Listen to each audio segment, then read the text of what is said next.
ગુજરાતીમાં કહેવત છે, વાડ જ ચીબડા ગળે છે, અને એક વાર્તા છે, દલા તરવાડીની વાડી. આ કહેવત અને વાર્તા ડાયરેક્ટોરેટ સેફટી એન્ડ હેલ્થ વિભાગ, કે જેને શોર્ટમાં ડીસ કહેવાય છે, તેને લાગુ પડે છે. મળતી માહિતી મુજબ આપણા ગુજરાત રાજ્યના directorate of industrial safety and health વિભાગના ઉચ્ચ પદ પર બેસેલા ભ્રષ્ટાચારના પ્રતીક એવા મોટા સાહેબ, કે જેઓ તેમને પોતાને ભગવાન મહેશચંદ્રનું સંતાન માને છે, તેમણે તેમના પદનો દુરુપયોગ કરી ગુજરાત રાજ્યના નાના મોટા ઉદ્યોગકારોને તેમના ઉદ્યોગ માટે જરૂરી ચીજ વસ્તુઓ અમુક ડીલર્સ પાસેથી જ ફરજિયાત ખરીદવાની ફરજ પાડી છે, અને તે પણ ઊંચા ભાવે. કારણ આવી ડીલરશીપ ધરાવનાર વ્યક્તિઓ ભ્રષ્ટાચારના પ્રતીક સાહેબના પરિવારજનો, સગાવાલા છે, અને તેમાં ભ્રષ્ટાચારના પ્રતીક સાહેબનો ભાગ છે. મળતી માહિતી મુજબ ભ્રષ્ટાચારના પ્રતીક સાહેબને તેમના ભ્રષ્ટાચારી ધંધામાં સાહેબના પિતાશ્રી, કે જેઓ ઇન્ડસ્ટ્રીયલ સેફટી એન્ડ હેલ્થ વિભાગમાંથી નિવૃત્ત થયા છે, તેઓ સંસ્કારી નગરી વડોદરા રહીને વહીવટ સંભાળી રહ્યા છે અને માર્ગદર્શન આપી રહ્યા છે.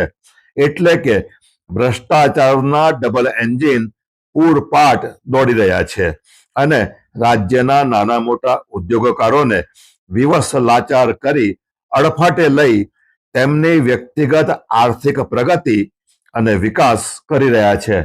નિયામક ઔદ્યોગિક સલામતી અને સ્વાસ્થ્ય વિભાગ ગુજરાતના ભ્રષ્ટાચારના પ્રતીક સાહેબે અને તેમના પિતાશ્રીએ તેમની ડબલ એન્જિનની ભ્રષ્ટાચારની ગતિ જાળવી રાખવા મોટા સાહેબે તેમના તાબા હેઠળની રાજ્યની તમામ કચેરીઓના નાના સાહેબોને સૂચના આપી છે કે ઉદ્યોગકારોને જરૂરી માલ સામાન મોટા સાહેબે નિશ્ચિત કરેલ એજન્સીઓ પાસેથી જ ખરીદ કરાવવો, અને જો તેઓ તેમ નહીં કરી અન્ય કોઈ એજન્સી પાસેથી ચીજ વસ્તુની ખરીદી કરશે તો તેવા ઉદ્યોગકારોને તેમના ઉદ્યોગના લાયસન્સથી લઈ વિવિધ બાબતોની પરમિશન કે તપાસમાં ભારે તકલીફ થશે. મળતી માહિતી પ્રમાણે ભ્રષ્ટાચારના પ્રતીક આ મોટા સાહેબ વારંવાર વિદેશ જાય છે અને ત્યાં નાણાંનું રોકાણ ઇન્વેસ્ટ કરે છે. કારણ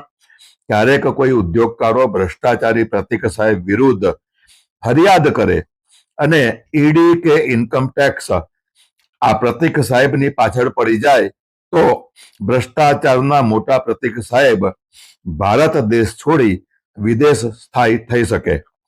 આ અહેવાલથી કોઈકને પ્રશ્ન થશે કે નિયામક ઔદ્યોગિક સુરક્ષા અને સ્વાસ્થ્યના મોટા સાહેબ આટલો મોટો ભ્રષ્ટાચાર કરે છે, તો તેમનું નામ જાહેર કરવામાં વાંધો શું છે?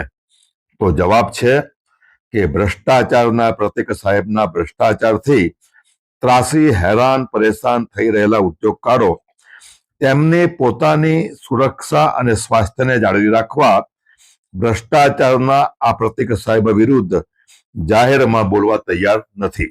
આવા ડરપોક કહો કે વિવશ લાચાર ઉદ્યોગકારોએ ભ્રષ્ટાચારના પ્રતીક સાહેબના ભ્રષ્ટાચારની વિગત તેમનું નામ નહીં આપવાની શરતે ટીવી ન્યૂઝ તર્ક વિતર્કને જણાવી છે અને કહે છે, પાણીમાં રહેવું અને મગર સાથે વેર કરવું પોસાય નહીં. આ સંદર્ભ જાગૃત નાગરિકો તેમના વિચાર, મંતવ્ય કોમેન્ટમાં જણાવશો. વિનોદ કરાડે, ટીવી ન્યૂઝ તર્ક વિતર્ક.